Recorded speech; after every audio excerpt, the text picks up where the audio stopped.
Hey, friends, it's Nancy back with another episode of I Love GH. But I know I've been away for a minute and I apologize to you very deeply, but I really had nothing nice to say and was a lot of angry with the show, with the writers, and the direction that things are going with my favorite people, of course. Um, the last time I posted was October 27th, Friday. So anything that I am reporting on today, tonight, whenever you get to see this, is going to be from the 28th till now. And that's the 28th of October until now, November the 15th. I know. I've been away. Got a lot going on. I'm working on my jewelry line for the holidays. I didn't bother to put any earrings in today because that's what I do 24/7 is make earrings, jewelry, make earrings and bracelets and rings. Um, and I will be coming to you soon with my website so you can enjoy purchasing those things from me. But right now, we're going to talk about General Hospital and all things about General Hospital and the fact that it is frustrating the living life out of me right now. Okay. To the point where we've got a Merlot tonight. That's how much it's driving me crazy. Going back to the 28th, the conversation. Now, of course, the 28th is Nina getting out on bail, coming back to Port Charles from Pennsylvania, and showing up at the Metro Court just as Carly is coming into the restaurant. And this is where my frustration began. Okay, because why in the name of Jesus does the writers give Nina all the words and Carly sitting on the bench? Why is Nina allowed to walk around comfortably, not feel like she needs to suffer any consequences for what she has done because she's sorry? Okay? And I'm sorry, that's not sorry enough. All right. And Michael filing charges against her was perfection because, like he said, once he does see his mother and Nina goes to court and everything, I was surprised it wasn't you first. Okay. But again, Carly had to bite the bullet telling him, I didn't do anything because your father asked me not to. And we know that's a whole bunch of bullshit that gets worse as the week goes by, as the days go by. And that's the other reason why I had to stay off air, because Sonny Corinthos Jr. is on my shit list. Okay? Because as far as I'm concerned, he's walking around being a punk ass behind his family's back. And he's letting this bitch get away with what she did to him and his wife. Not even so much him, because we can still see that he has feelings for her. And while he's calling himself staying out of her proximity, he's not doing a very good job of doing that. Okay? All right? Because why would you need to go and see her? For what reason? Okay, you laying down the law and all this bullshit. That's where it starts. But the thing that hurts me and drives me crazy the most is, one hand, you doing all this slick shit behind your wife's back, okay, and keeping her at bay by showing up at the Metro Court as often as you possibly can, under the guise, because it is a guise, okay, that you just want to spend time reconnecting with your wife. Bullshit. Okay? Because what you trying to do is trying to make sure that her and Nina are not in the same room together, and that Carly gets the wherewithal to ask those most important questions. But what did y'all go ahead and do? What you went ahead and did was let the writers go and put these words in Nina's mouth basically telling Carly that your husband was happier in Nixon Falls with me. And this is on top of the fact that Carly does not have all the information that she needs to move forward the way that she should towards Sonny. Okay? Because right now, he is at the height of dishonesty. The height of dishonesty. And his dishonesty is mostly from omission and from skating past the subject with, I just want to move on. I don't want to talk about it anymore. Why can't we just forget about it? Well, we can't just forget about it if we've got people walking around town throwing the shit up in my face. Every chance they get, they're throwing something up in Carly's face. And what does she have but no choice but to speculate? So again, she's not working with all the information that she needs to protect herself emotionally from what this man is about to put her through. Okay?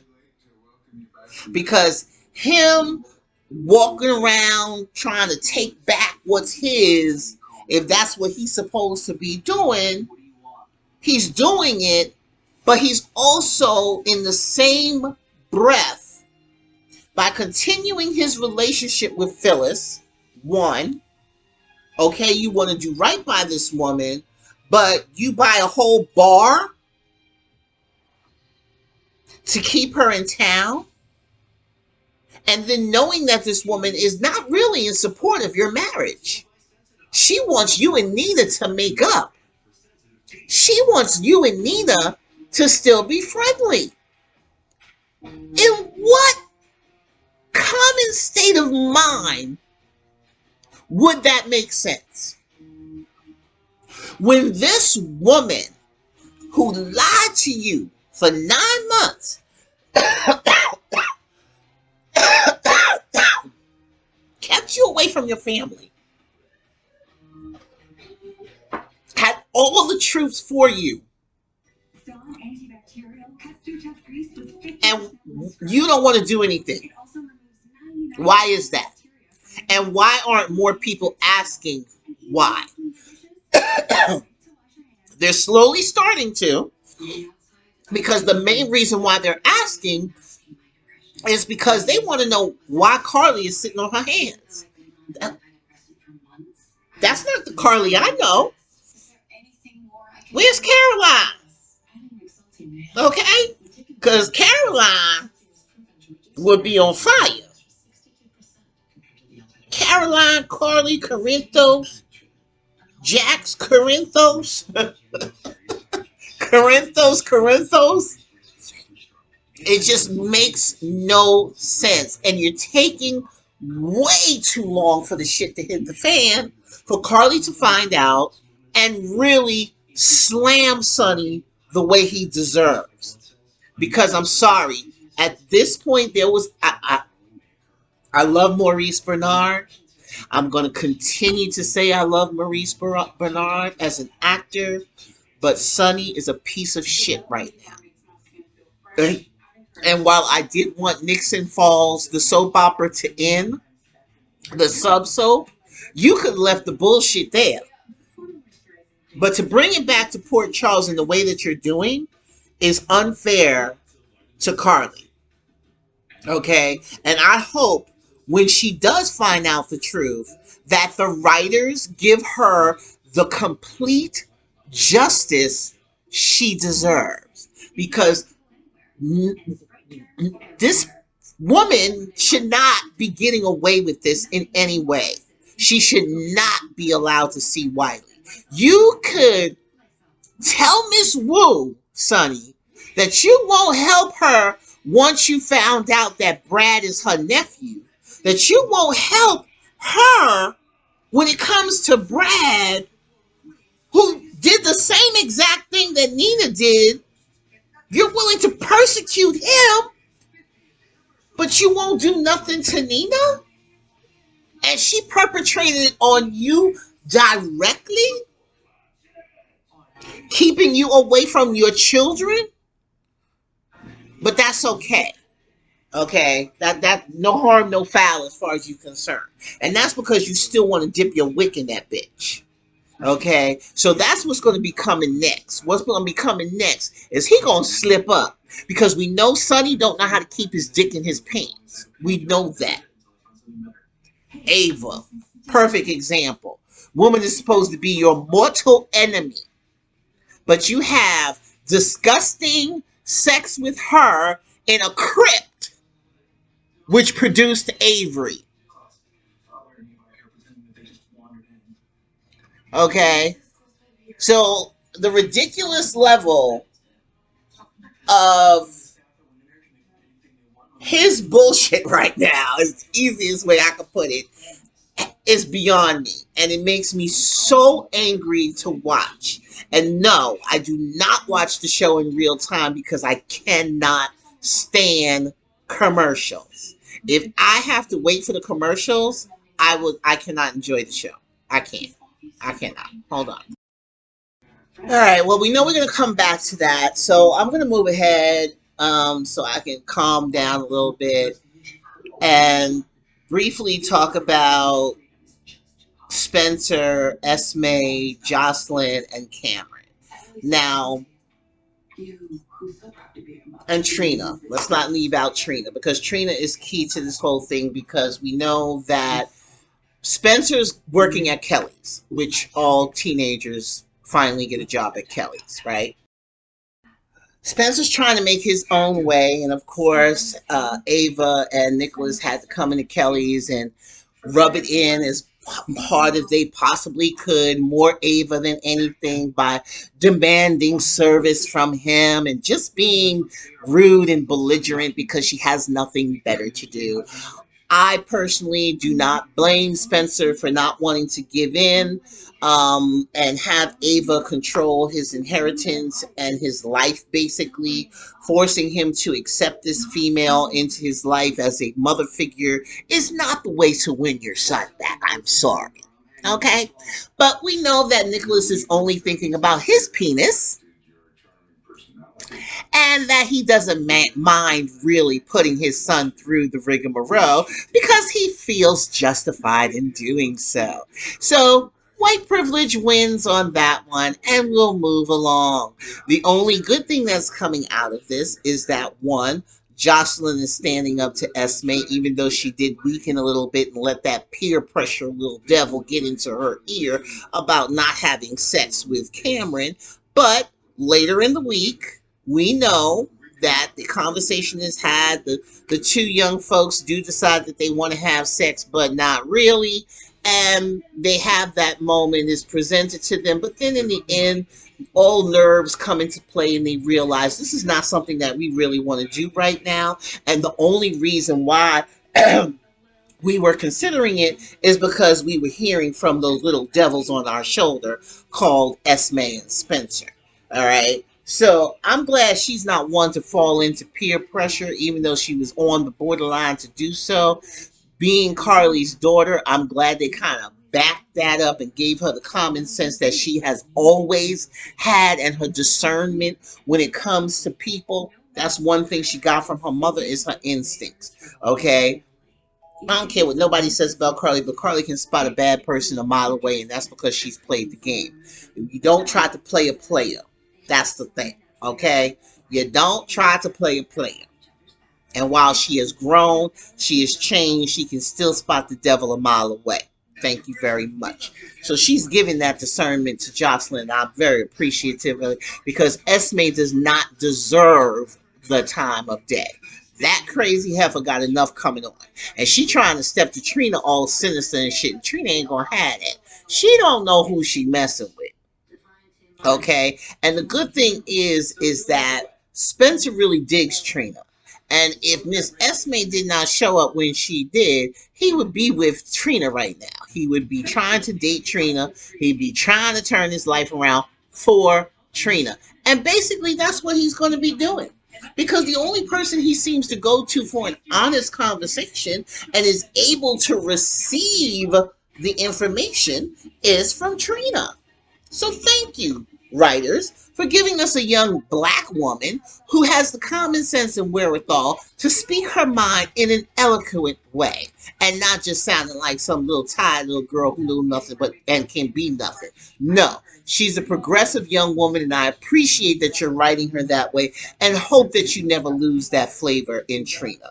Okay, she comes from a good family. She's got a good, strong, progressive mother, and I appreciate that. I appreciate that they have a grown relationship between them where they communicate with each other openly. They don't hide things, and they are able to grow together. Okay, now that does drop me into the realm of Curtis. Now I'm hoping they do again just kind of skate back the fact that Curtis might be Trina's father. We don't want to hear about that. What I do want to touch base on is old man Marshall walking around town asking questions about Curtis and the family, and he's Curtis's father. We know he's Curtis's father.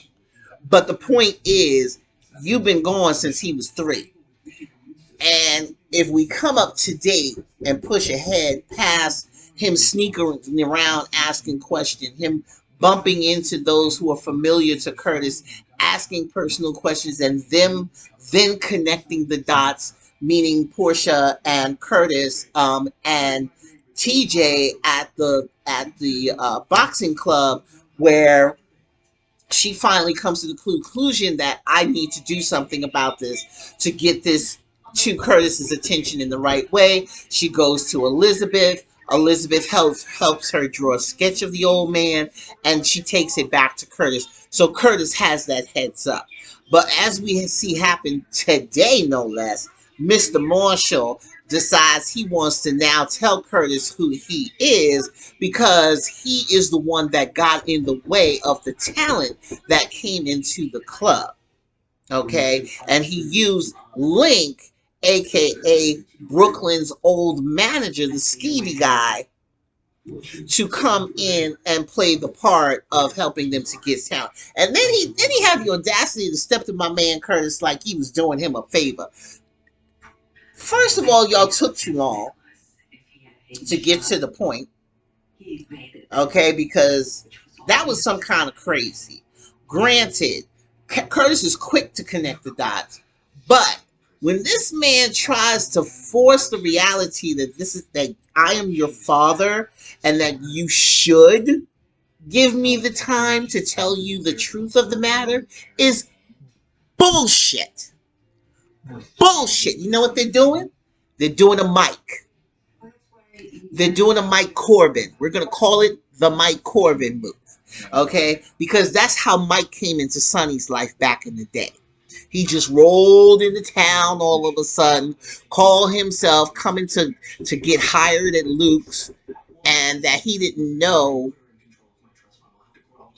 Sonny, or he wasn't going to acknowledge to Luke that he knew Sonny until he came face to face with Sonny, and Sonny was like, yeah, don't hire this mofo. He's not trustworthy. La la la la la. Telling Luke what the deal is, and Luke is like, how do you know that? And he says, because the fool is my father. So they playing the same game, same script, different characters with Sonny and Mike. So they pull in a Mike Corbin, bringing now in Marshall Ashford.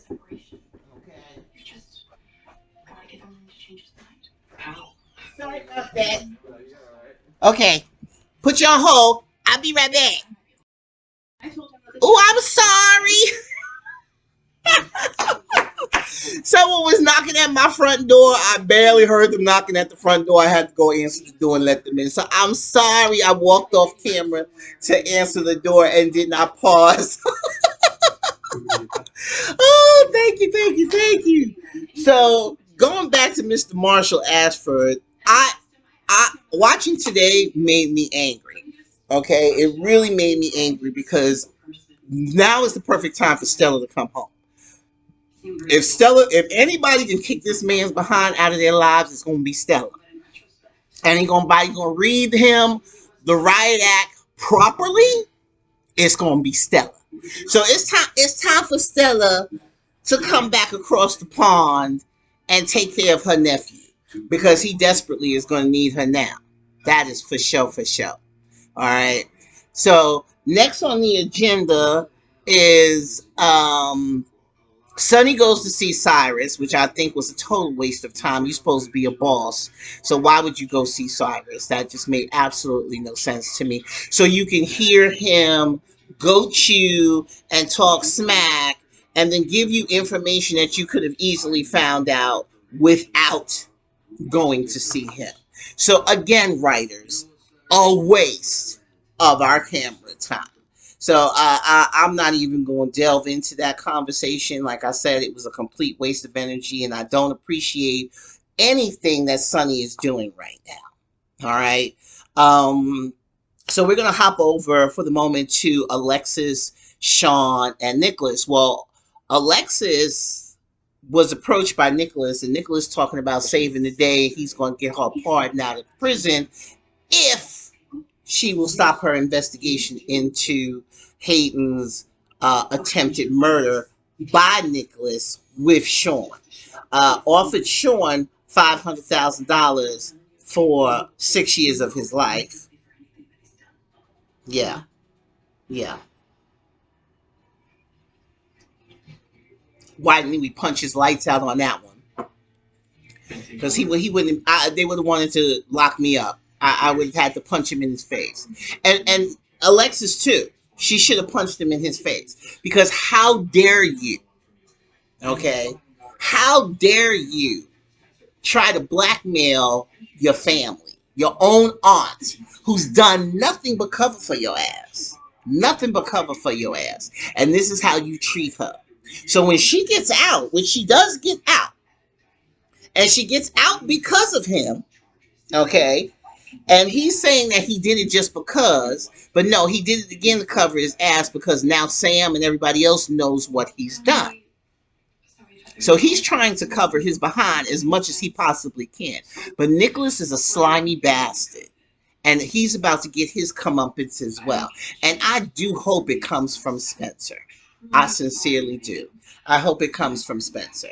Now, Spencer tried to trick him into admitting things, but that didn't work because Nicholas is the most evasive person, and he knows if somebody's asking him a little too many questions that they're up to something. They're trying to find out what he's up to, and him being the slimy soul that he is, he's just like kind of shirking in the corners, in the shadows, listening to people's conversations, picking up information and passing it on to Victor. So he's involved.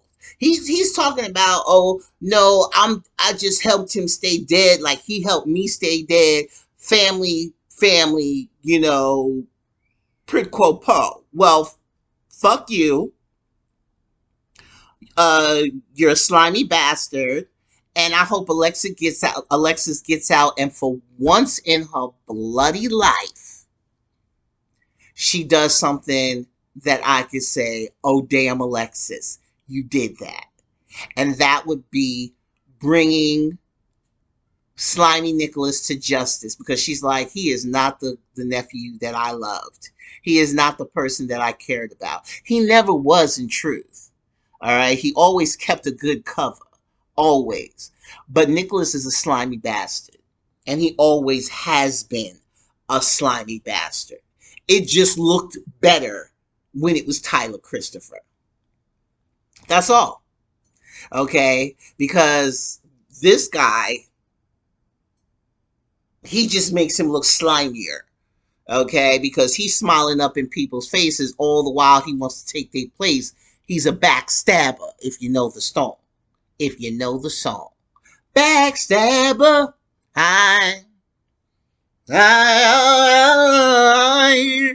Yeah.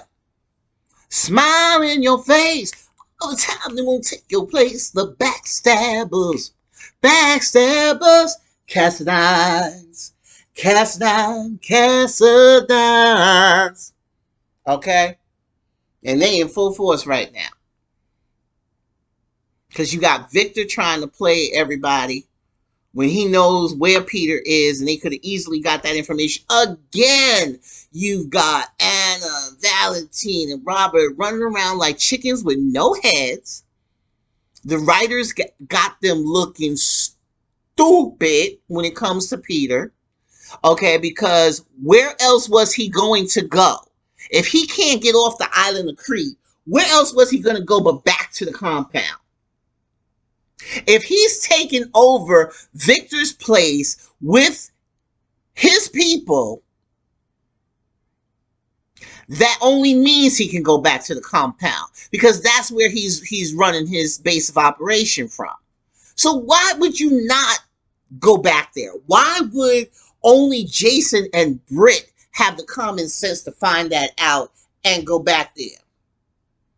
But you mofos get all the way to Port Charles.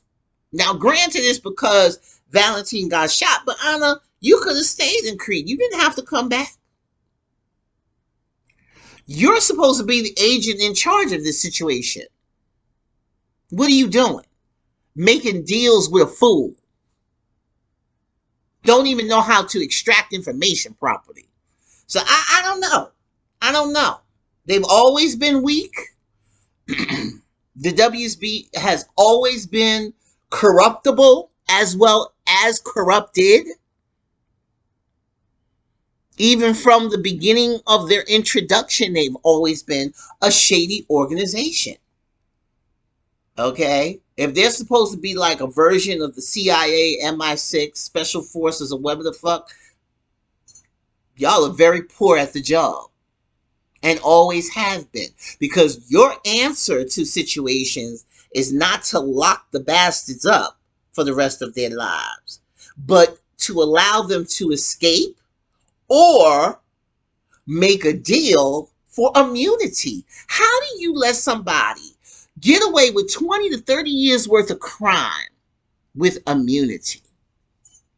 Now, we know it's a soap opera. Okay, it's a soap opera. But that's some bullshit. Because it doesn't make it interesting. It doesn't keep it interesting.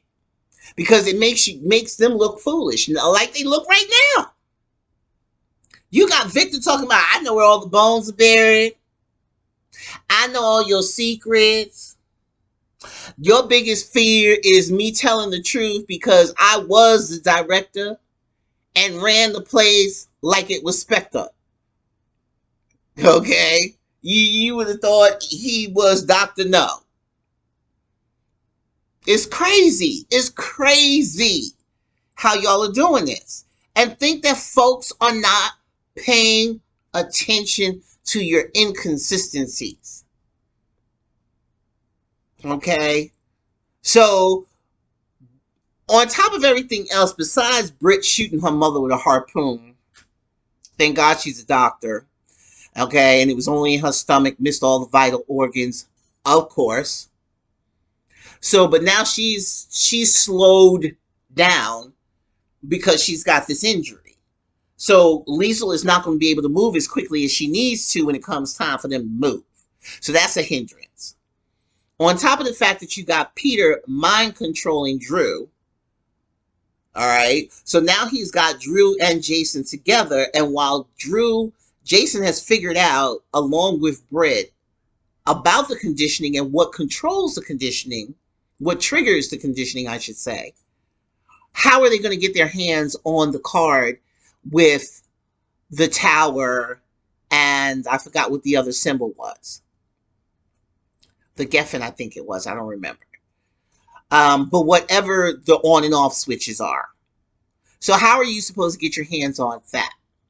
Now, Jason picked up on this, especially when he woke dude up and was like, special whatever Drew Kane, get your soldier, get up, and he immediately snapped to his paces. So Jason, like I told you, Jason is the smartest person in the room most of the time.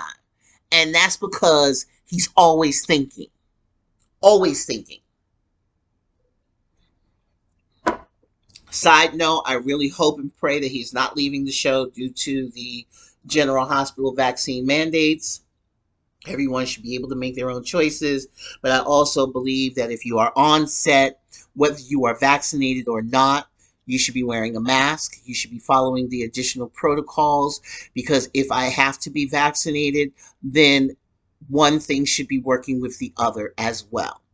Just because you have a vaccine shot does not mean it is a cure. Please wake the fuck up. Other side note, Ingo Rademacher.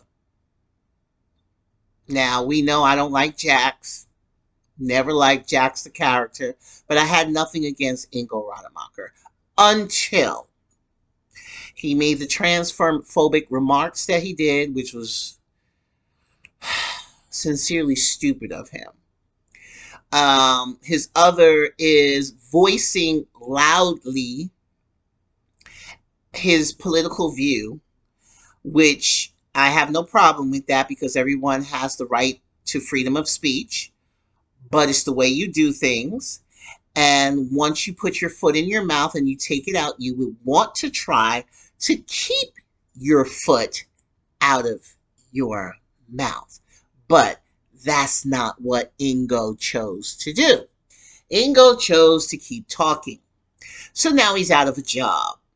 I guess it's kind of cool when you have enough money in your back pocket that you can lose your job and force your views on other people. Um, but now you're out of a job. And I sincerely wanted Jax gone, but I did not want Jax gone in this way. So if they are bringing, or they're keeping the character of Jax on the show, then I think that's where Trevor St. John is coming in, aka another Todd. And he played Todd Vincent, the twin. So why don't y'all just go ahead and bring all the fucking One Life to Live's actors onto the show and change the show's name to One Life to Live, because that looks like what you're trying to do anyway. Uh, Again, I love Roger Howard, but I can't stand Austin. This character is a waste of space, and he's nothing but a troublemaker because he's about to cost people their lives. Specifically, he's going to put Bailey in danger. We know that's coming. And if you don't, then you're not watching the show like I am, and you're not reading between the lines or writing the script. You would hope, and that's because I am a frustrated scriptwriter, that they would see into what we see and follow along with the obvious, and try to put a spin on it in a way that would make it viable to us as fans of the show moving forward, to get Maxie and Bailey back together and out of the situation that they're presently in.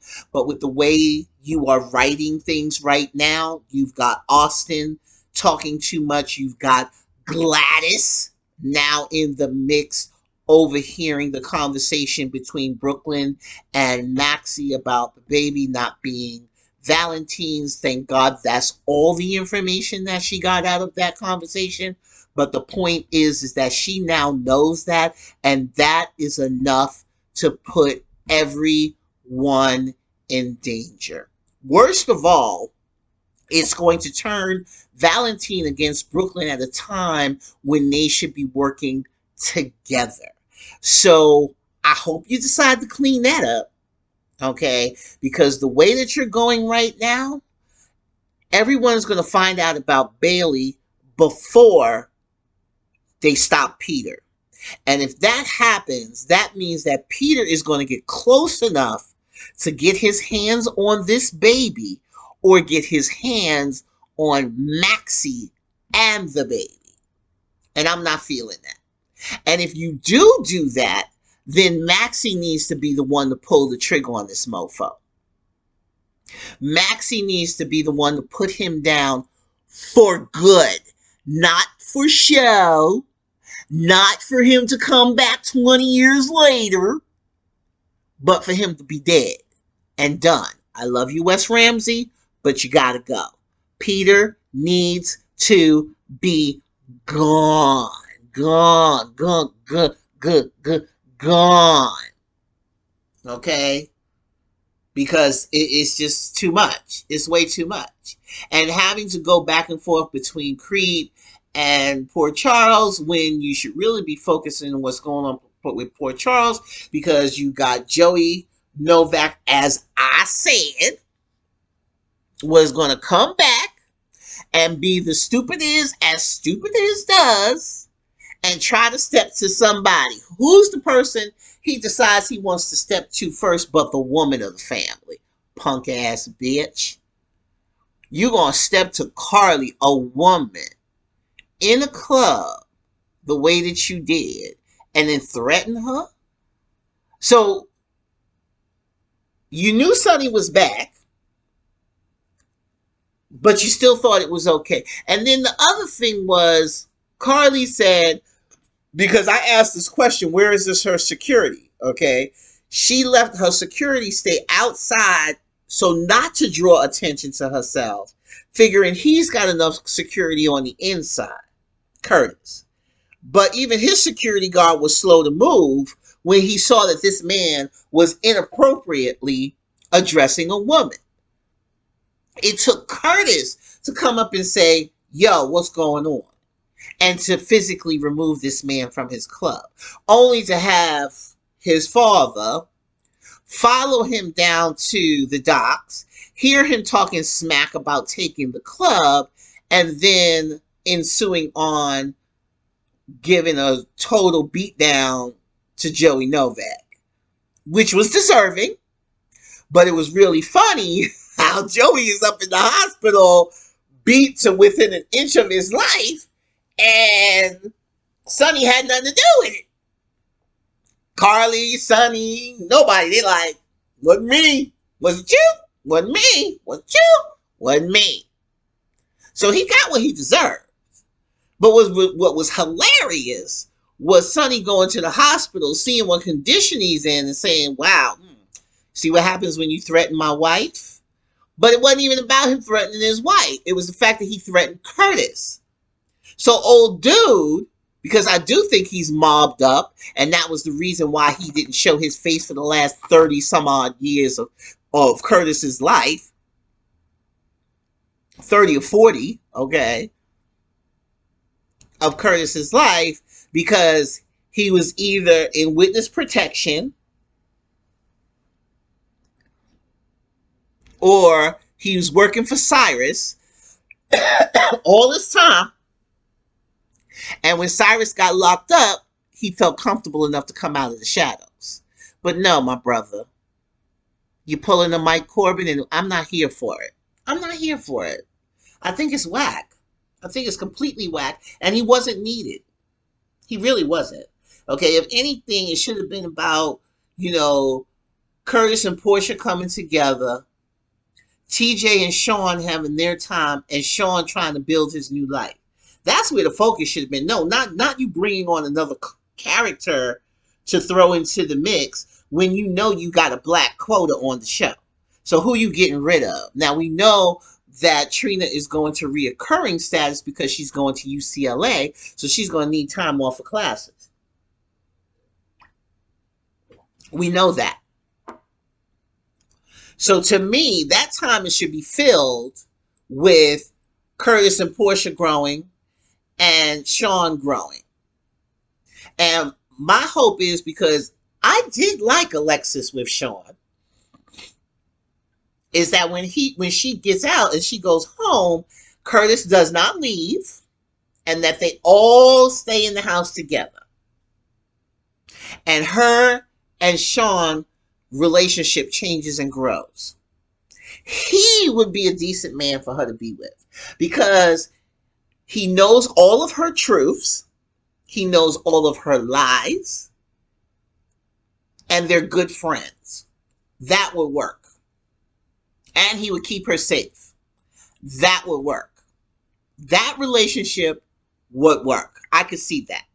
Okay? Because I can't stand the thirsty Alexis. Alexis has been thirsty her entire time on the show. She has the worst taste in men. We know that. Okay, even when she got with Sonny, that was disgusting and it was totally ego based. But okay, fine. And then it made it even worse when she got with Rick. Ugh. I mean, anybody who sleeps with Rick is like, ugh. That's why I'm like, Sam, hello, Sam. You've been with Sonny, Rick, Jason,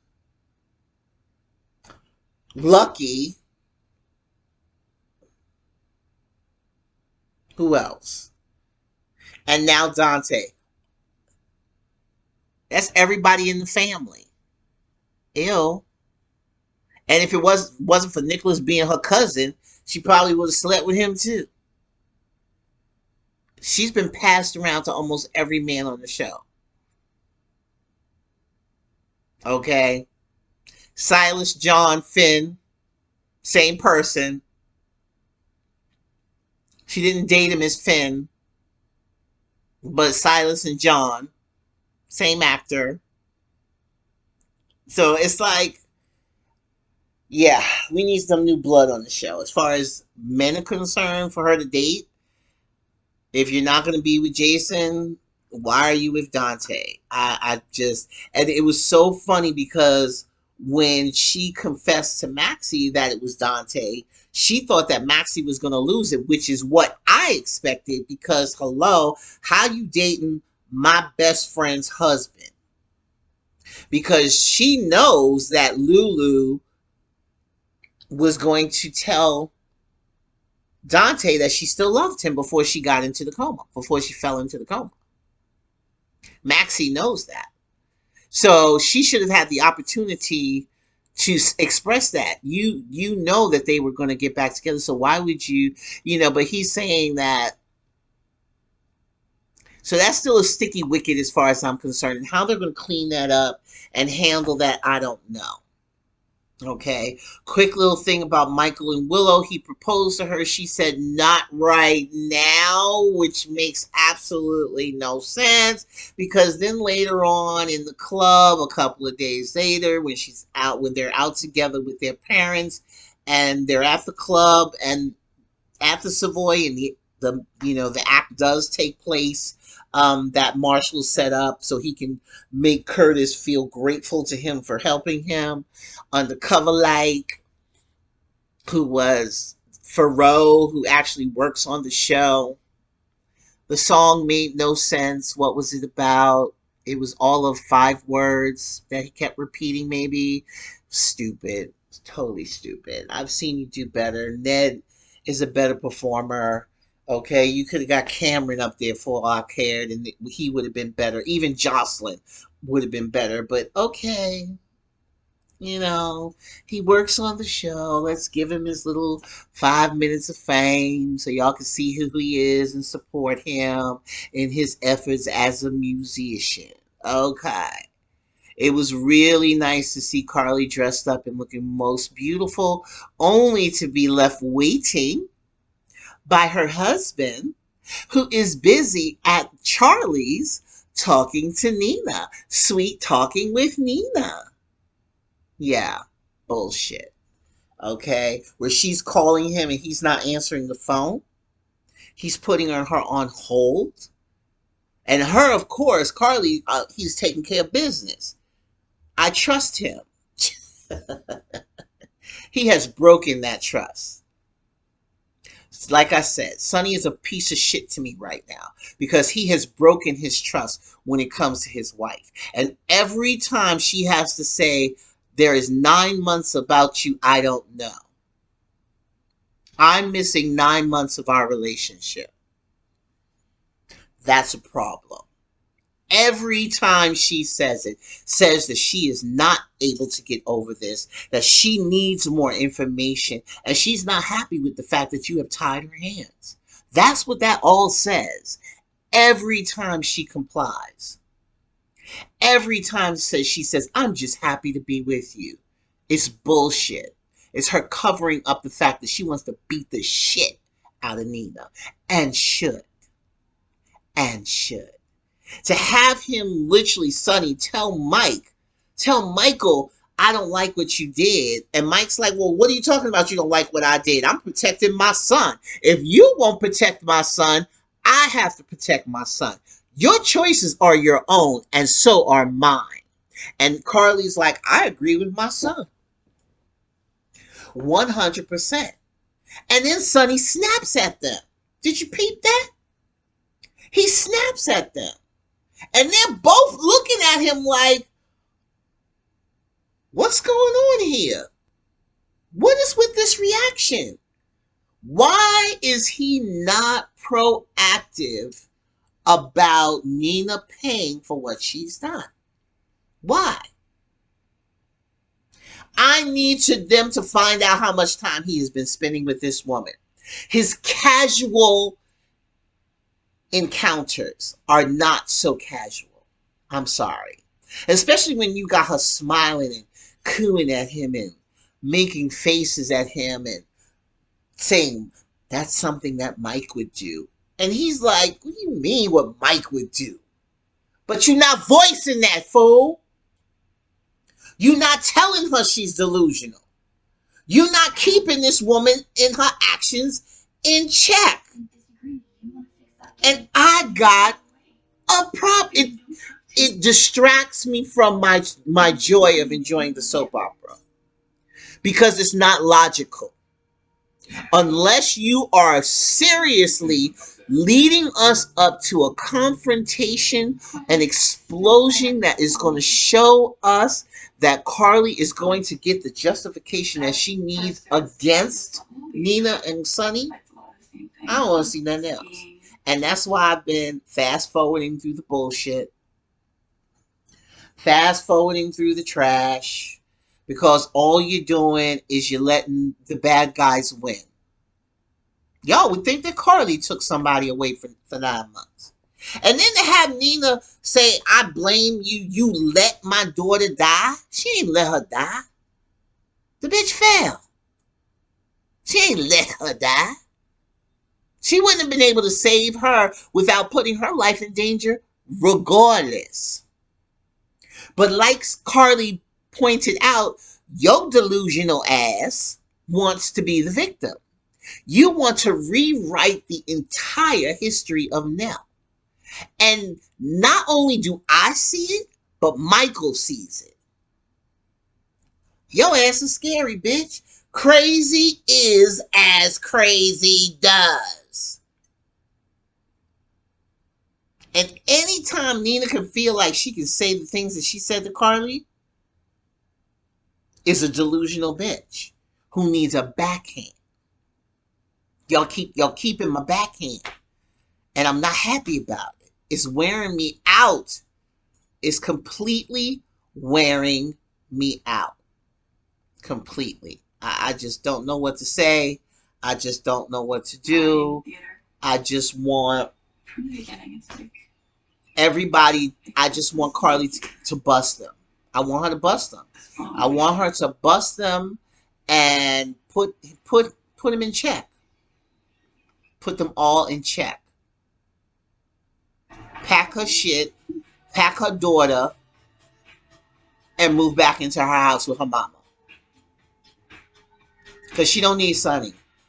He's already proved that for 9 months. You've already showed her that she can live without you.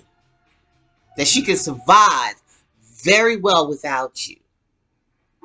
And where you fucked me up the most is where you will have the audacity to not want to honor Madam Wu's request. While I do have a problem with Brad getting out of jail, I have a problem with it because we know he's not going to be able to keep his distance. And if you bring Brad back, are you bringing back Lucas? Because Lucas is a more important character than Brad, if you ask me. But then does that mean with Brad coming back, is he now going to accept his role in his family and become a Wu as opposed to a Cooper? So what's going to happen with that? That's the next thing. Okay. So much to say. I'm gonna have to continue this later. We are hitting the 50-minute mark. I really did not want to go this long. You know, I try not to go for an hour, but I do owe you 2 weeks of commentary, and I'm sorry about that again. Um, I will come back on this at the end of the week once we get through the rigmaroles of this week, because we know we're going back to the island tomorrow. We're going to have more with the confrontation between Curtis and his father. Um, I will say this, I did like the talk that Sonny had with Spencer. Again, piggybacking off of Trina telling him, if you really want to be a good person and be your own man and not accept the bullshit, then you will humble yourself and do your job to your best ability, grow from that, listen to people when they tell you that you're too privileged and what you can do to be a better person. Specifically, the fact that they're giving him more scenes with Sonny is a good thing, since Nicholas is such a bad influence. So, okay, I'm at 50 minutes now, and getting close to the 51. I'm going to go, but I'm going to come back. I will talk to you guys soon. Thank you for taking the time to hear me out here with Nancy on I Love General Hospital, but where we talk all things General Hospital. I would love to see your comments. Please like, please share, please subscribe. Come hang out. Again, if I get at least 10 solid viewers, I will feel comfortable going live, because I know that you'll get the notifications, and hopefully we'll be able to have a dialogue. So good night for now. See you at the end of the week. Thanks.